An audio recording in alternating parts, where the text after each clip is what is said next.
What is on your radar, Robby? Well, Meta's third-party fact-checkers have flagged as false information posts on Instagram and Facebook that accuse the Biden administration of changing the definition of a recession in order to deny that the U.S. economy has entered one.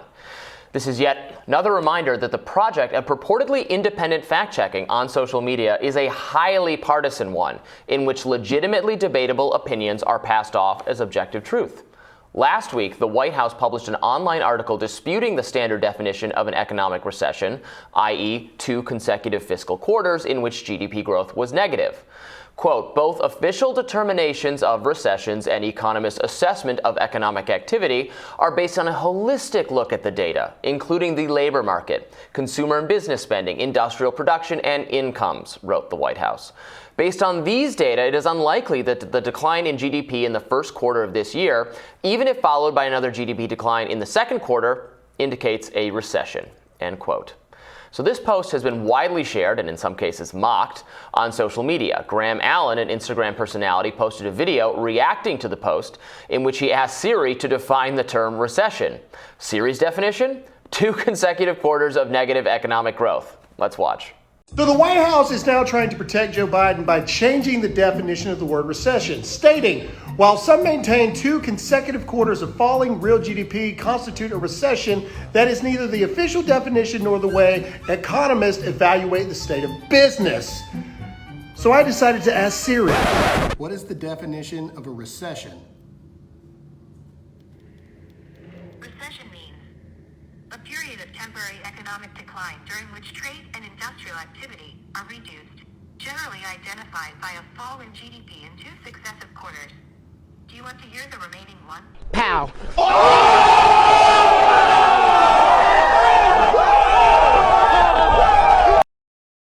But that video got a partially misleading fact check. The image of it was obscured for a while. When I tried to check it on Friday, you had to click through it first. Now, users can still watch it, but yeah, they had to click past that disclaimer, said it contained false information reviewed by independent fact checkers. A similar label has appeared on some Facebook posts that also take issue with the Biden administration's wordplay. The fact checker is PolitiFact, which is a fact-checking website run by the Poynter Institute. PolitiFact is an official third-party fact-checking apparatus for Meta, the company that owns Facebook and Instagram.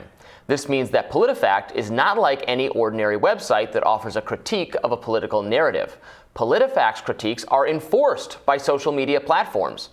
In this instance, PolitiFact has rated as false the claim that, quote, the White House is now trying to protect Joe Biden by changing the definition of the word recession. PolitiFact acknowledges that the Biden administration's efforts to spin current economic conditions as something other than a recession are political in nature.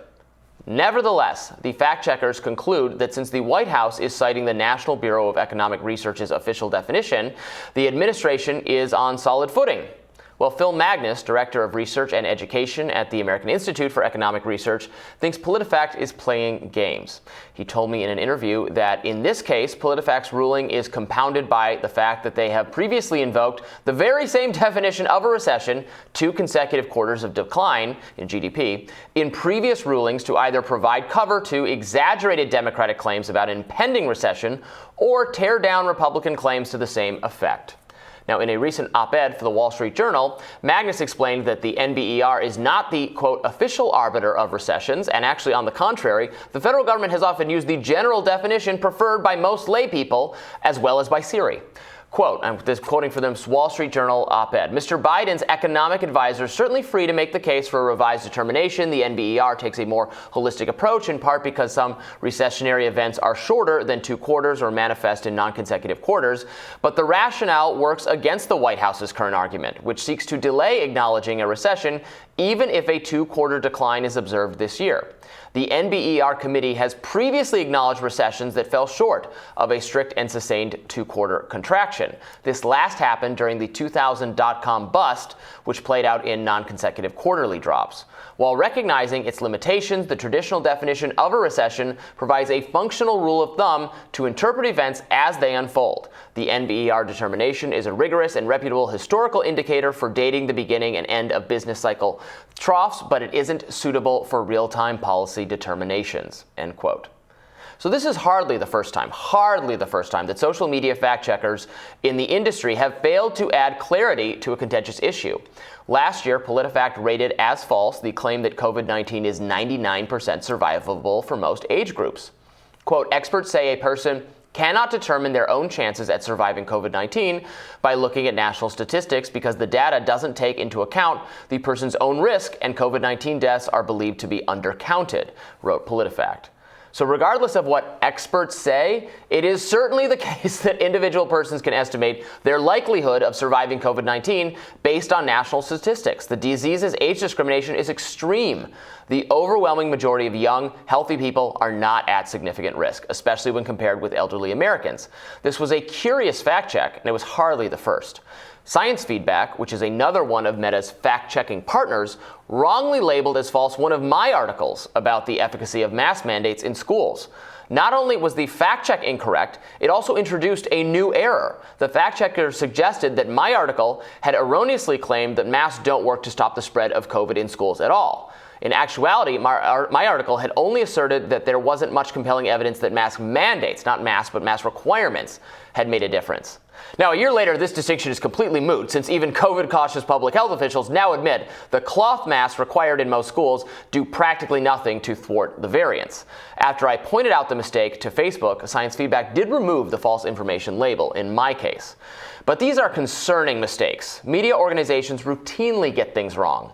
But the premise of fact checkers was supposed to be they're somehow above the fray, only weighing in when something can be proven or disproven quite definitively.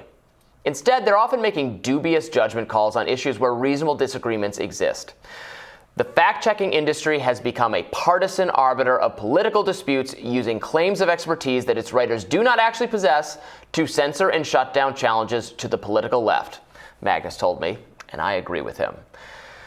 So this is another screw-up, in my view, for the fact-checking, third-party Facebook fact-checking organizations, which are very curious, and I think people don't quite understand. So it's not Facebook itself doing these things.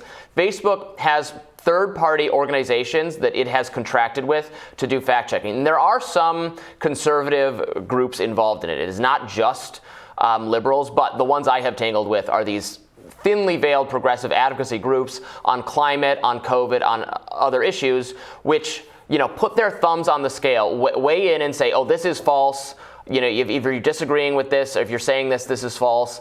And then it is often more complicated, where there's reasonable experts disagreeing on both sides of a climate issue or a COVID issue, and they're doing it in this very careless and thoughtless way. So in my case, I was able to get them to rescind that false information label. But to be clear, I'm a media figure. I know people at Facebook. I could contact them and say and call them out. I have a higher degree of access to them than the average person does. If you get fact check, if you have that that video that I thought was pretty hilarious about the recession, what is that guy's recourse?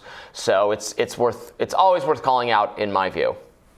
I could not agree with you more. And what makes this even more appalling is that it's always that same crew of left-wing activists who want to be able to censor as false things they don't agree with, who then go on to lament that we no longer have a shared understanding of facts, right? It's always those people, in the mainstream left-wing media who are out there being like, why does nobody trust anything we say? We have two sets of facts now, alternative facts. It's yeah, because you do things like this. You clearly take something that is a value judgment and you act like it is a truth versus false judgment, and it's not. And that makes people not trust you because you're literally lying to them to promote your own political side. So I totally agree. I'm so glad that you brought this to I didn't know about this. The idea that I actually have, as you will hear in my radar, I actually agree with the White House about the recession. And still, the idea that you would label somebody saying that they're redefining it as misinformation or fact check it as false is absolutely, it's just appalling.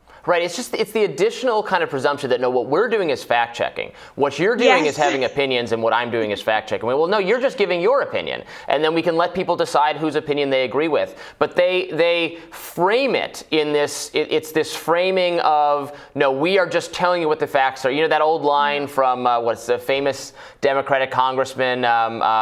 You probably know who I'm talking about. You're entitled to your own opinions, but not your own facts. Well, there's no difference between the two things right now. We're all making value judgments, giving you what we think based on the facts we have, and there is just as much disagreement on underlying factual issues than there is on opinions. There are very smart, brilliant people who disagree on as basic of questions as how bad the effects of climate change will be. Does minimum wage reduce employment? There are experts on both sides who can marshal tons of data to support their conclusions. So you can't just say, well, this is the factual determination. We've had that made. Have at it for your opinion, and it just doesn't work like that way. And the fact checkers have seemed to me, or the people that call themselves fact checkers, do not have an appreciably better track record, as far as I can tell, for having judgments that are better than just a normal, whatever we are, as pundits, journalists, reporters, commentators. It's the same thing. We're all engaged in the same work. Don't make yourself sound more special than any of the rest of us. And I think it comes down to this idea that's taken root on the left that, they just don't actually believe in debate. Like, they don't believe that a healthy democracy should be able to sustain a debate about whether women should be able to have an abortion or not, right? They want to, by fiat, have their way enforced on everybody else.